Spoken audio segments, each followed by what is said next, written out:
Some people play video games to escape reality, some play to experience a story told through a unique medium, and some play just to stress themselves out. It sounds weird when you really think about it, but some video games are made to induce stress and frustration, walking a fine line by creating something obtuse enough to provide a challenge while staying competent enough so you don't rage quit altogether. I'm Scott from WhatCulture.com, and these are 8 stressful video games that make you sweat. Number 8. Dark Souls. The original Dark Souls is world famous by now for being one of the most hostile game experiences ever coded, with tricks and traps around every corner specifically designed to make the player feel unsafe. No moment of rest can be trusted, no empty space can truly be used to relax for very long, and even the smallest, most basic enemy can kill you fast.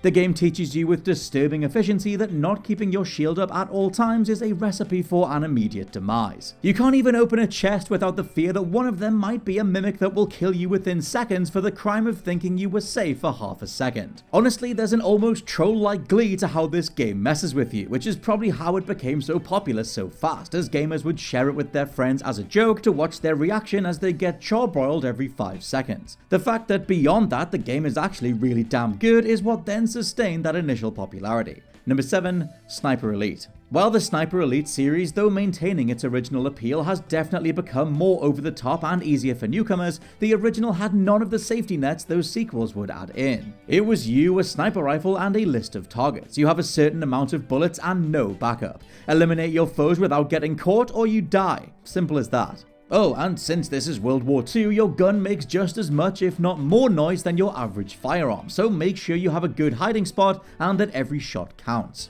There's always the risk that taking out even one guy in the wrong way will kick the entire hornet's nest. Sniper Elite makes you take account of a lot of different factors before you even choose to shoot one bullet, making for a nerve-wracking, palm-sweating experience that at least rewards you with a killer X-ray bullet cam if you nail a perfect shot. Number 6. Dishonored. Unlike other games with a moral choice system, Dishonored doesn't limit your overall morality to a set of choices made in key moments across the story. Instead, every decision you make on a grand moral scale is weighed up to see if you leave the already teetering city of Dunwall better or worse from your presence. As you can then imagine, this first-person stealth game can be pretty damn stressful to play, when getting caught even once can throw a carefully devised plan into utter chaos. Guards have little to no pattern, are very keen-eyed when it comes to noticing Corvo's handiwork, and are incredibly hard to shake off when you do get caught. Lose your patience and any one person you murder will bring you one step closer to that bad ending. Quick save is definitely your friend. Number 5. Fire Emblem: Three Houses. Note I will be talking about some mild spoilers for this entry. The story of Fire Emblem Three Houses has you play as Byleth Eisner, a mercenary who pulls a routine job that went just that little bit too perfectly and now finds themselves teaching at a military academy on the country of Fodlan, a nation on the brink of a chaotic secession vying for the throne. As the story progresses, you're forced to choose between 3 heirs, the eponymous Three Houses, all of whom have equally valid but wildly different ideas for the country once they're in charge.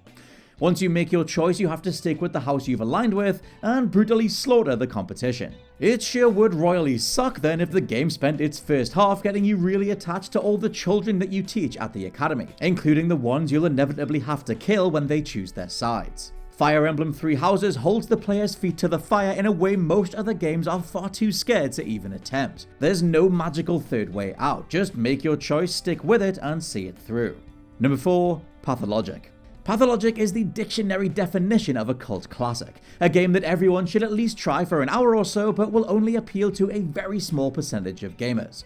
The title exists for one purpose only, filling you with a sense of dread, hopelessness, and frustration. There is no shame in quitting Pathologic after the first hour. In fact, any fan when hearing that you made it any further will likely reward you with a slap on the back and a hearty handshake, because even they can't deny that this game loves to twist video game rules and tropes. Honestly, there's no all-out fun to be found in Pathologic. There is a fantastic, if unendingly bleak story beneath it all, but the game is determined to make you want to quit at every turn with a nightmarishly slow walk speed, enemies that kill you very quickly, a plague that kills you even quicker, no way to restore your health for most of the game, and an RNG grind that will make you tear your hair out. Pathologic absolutely hates you, plain and simple, but it's also a must-play. Number 3. Among Us. Among Us, though coming out years ago, exploded in popularity across 2020. Beyond the fact that we were all stuck inside wanting something to do remotely with friends, it's plainly obvious why this game got so popular. As if it needs recapping at this point due to its insane popularity, in Among Us you play as one of a group of space travelers working on a massive spaceship and must maintain the ship to make sure you get to your destination. One of you though is actually an alien imposter who wants to kill the entire crew because it's an alien on a spaceship filled with squishy humans, and that's just what they do.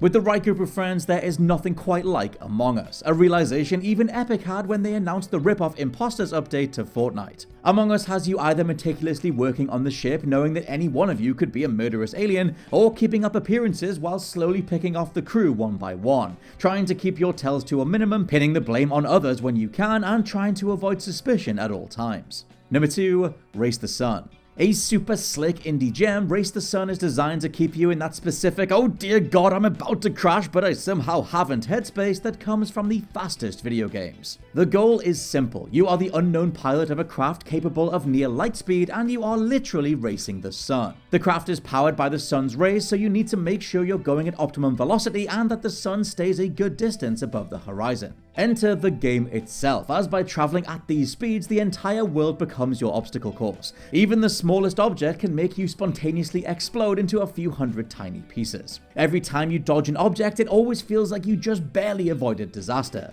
Every shadow causes you to slow down significantly, so even the tiniest mistake makes you feel like you almost lost the whole thing. Race the Sun is an exhilarating experience and one that everyone should definitely check out. Just be prepared to lose hours upon hours to one more run. And number 1, Papers, Please. As the gatekeeper of the fictional dictatorship of Ostotska, Papers, Please tasks you with deciding who gets to come in and who doesn't, all based on the arbitrary whims of the state. Let the wrong person in because of a bad judgment or a crisis of conscience and your pay is docked, meaning your in-game family starves. Across the game, your bosses keep shifting the goalposts around practically every hour, forever testing your devotion between Ostotska and basic human decency. The game will stress you out long after you put it down though, as it forces you to live with the choices you made.